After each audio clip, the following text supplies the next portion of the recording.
संत well साहेब, गुरु त्रिकम साहेब। संत well साहब का जन्म संवत 1792 के आसपास मेहसाणा जिला तहसील ऊंझा के करली गांव में मेघवार गुरु ब्राह्मण समाज में हुआ था। पिता का नाम नथुराम साधु था। संत वेलनाथ के माता पिता साधु संत के प्रेमी थे। प्राथमिक शिक्षण में लिखना पढ़ना वो जानते थे। बालपन में वो बहुत सुंदर और तेजस्वी थे। भजन कीर्तन में उसे आनंद आता था। पिता का व्यवसाय गौरपदु का था। लग्न विधि, कथा, मृत्यु के पीछे अंतिम विधि कराना। वेल साहब को इस क्रियाकांड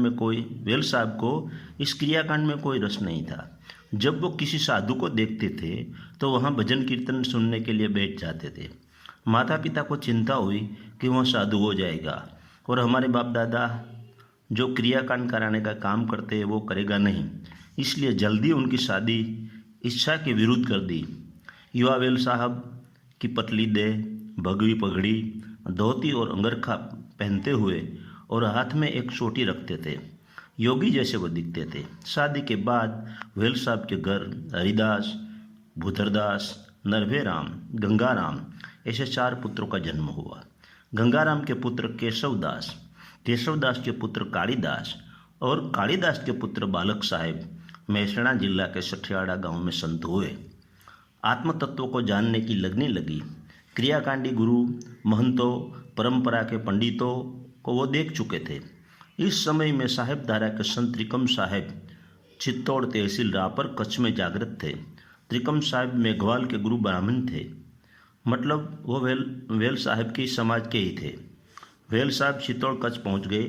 त्रिकम साहेब के दर्शन किए, आँख से आँख मिलाई। त्रिकम साहेब ने प्रेम का सागर देखा। नैनों से नूर बरस रहा था। बहुत गुरुआ लोगों को देखा था। त्रिकम साहब तो जाने पृथ्वी पर फरिश्ता का रूप में आए हुए ऐसा उनको लगा। त्रिकम साहब की वाणी सुनी, उनके पैर में झुककर 2 हाथ जोड़कर दीक्षा देने की विनती की। वेल साहब की प्यास देखकर त्रिकम साहब ने दीक्षा दी, तिलक किया, माला दी और अजपा जाप की विधि ईशान बताई। उनके सिर पर बड़े प्यार से हाथ दिया और नाम दिया वेलदास। त्रिकम साहब के 7 प्रमुख शिष्यों में वेल साहब का नाम है। 1 भीम साहब, नथुराम साहेब, लक्ष्मी साहेब, धर्मदास साहेब, वेल साहेब, सिलदास साहेब और तुलसी साहेब। वेल साहब की कर्मभूमि ऊंझा शहर था। ऊंझा आकर ध्यान भजन करने लगे, जागृत हुए। प्यालो नामे एक अनुभव वाणी का प्रागट्य हुआ। अब वेल साहब की वो वाणी सुनाता हूँ। प्यालो में पीधो रे लीधो में लगन करी, सदगुरु मळिया रे एथी मारी नजर ठरी। एवो प्यालो में पीधो रे, ए प्यालो पहलो प्यालो पीधो हाजर दुर्जन थे दूर। साधुना मुख पर नूर वर्षे अमी वर्षे भरपूर। एवा निर्मळनु जोता रे रणकार मां रंग भरी। एवो प्यालो ए बीजो प्यालो बहु नामीनो न पीधो प्रेम लगाई। नजर करी नेणा मां निरीख्यान स्थिर मन रह्यो रे ठेराय। एवं विश्व मां ए व्यापक रे, विश्व मां व्यापक स्वामी रे जुग जीवन हरि। एवं प्यालो तुझे प्याले वासना टड़ी ने इंगला पिंगला मिलाई। रणकार मार मिरया न सब घट रया रे समाय। ये देव ने जोन दीठा रे जोया में जुगती करी। एवो प्यालो में पीधो, चौथो प्यालो पीधो शुद्ध चित्त थी। गृहागिना ना गाड़ा जतन करी जग जीवन जोया न भीतर माही भाड्या एवा ये परमपार एवा रे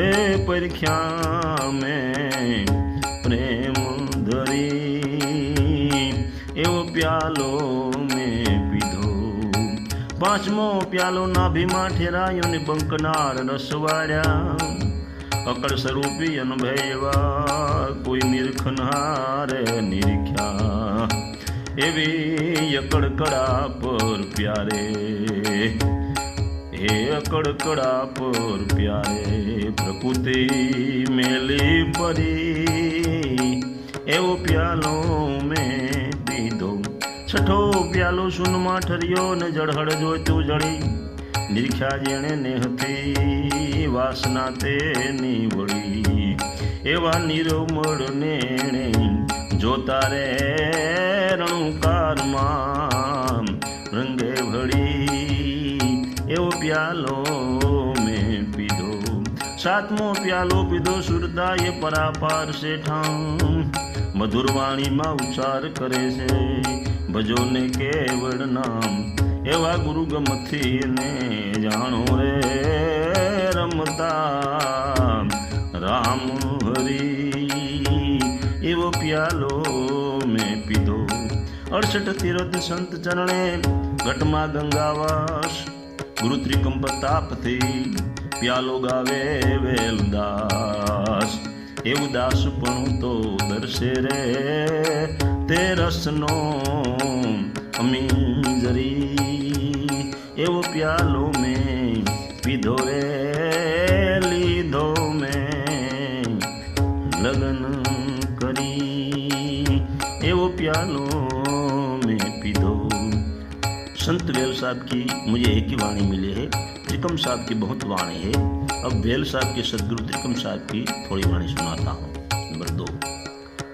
नित नित वर्षे नूरा शिखर पर पहुँचे विरला पूरा एवा नित नित वर्षे नूरा नटड़ी खेले पावज मेले न डगे सुरता के न डगे दोरा ऊंची चढ़ू तो प्रेम रच चाखूं पड़ू तो चकमा चूरा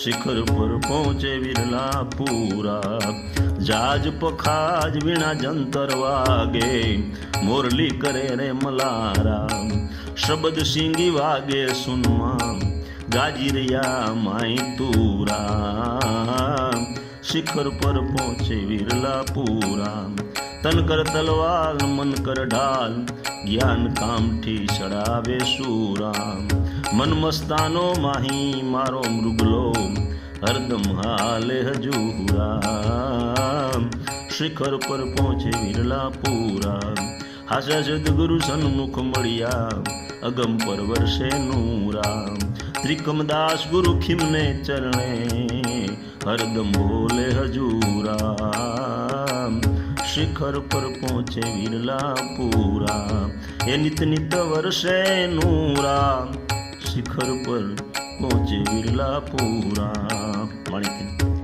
पान पर वाहना प्रेम का सदगुरे दिया सिखाई सुरता शब्द मां मेड़वता तन का लेख लखाई सतगुरुए दिया सिखाई ए मतलब अटकी रिया दुनिया द्वैत दिखाई नाम रतन छोड़ी करीने 84 मां जाई सदगुरुए दिया सिखाई अनहोद वाजा वागिया तख्ते तार मिलाई अणियगर पर एक है अविनाशी ओळखाई सतगुरुए दिया सिखाई मन पवन भेड़ा हुआ नुरते निज घर माई सोई ब्रह्म सतनाम है जहाँ नहीं दुख साई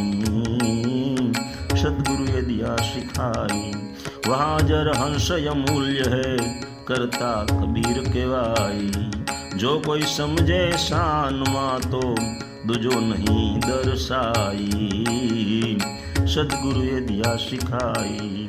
આગે હતા સર્વે મળ્યા, અબ કોઈ સંચય નાઈ. ત્રિકમદાસ ગુરુ ખિમના ચરણે, હંસો હંસ મિલાઈ. सतगुरु दिया सिखाई. पान परवाहना प्रेम का, मेरे सतगुरु दिया सिखाई. संवत 19वीं सदी के उत्तरार्ध में वेल साहब को ऐसा एहसास हुआ कि अब देह से मुक्त होने का समय आ गया है. अपने शिष्यों को बुलाकर कहा, मारे आ शरीर छोड़ी मारे स्वधाम जवानों से आ देहनी डोली काढ़ी અને રેલવે સ્ટેશન જતા ऊंजा तड़ावनी पासे जग्या में इन्हें समाधि आपजो. इतनी बात कहकर देह छोड़ दिया. वेल साहब के वचन अनुसार उनकी देह की डोली शहर में फिराई गई.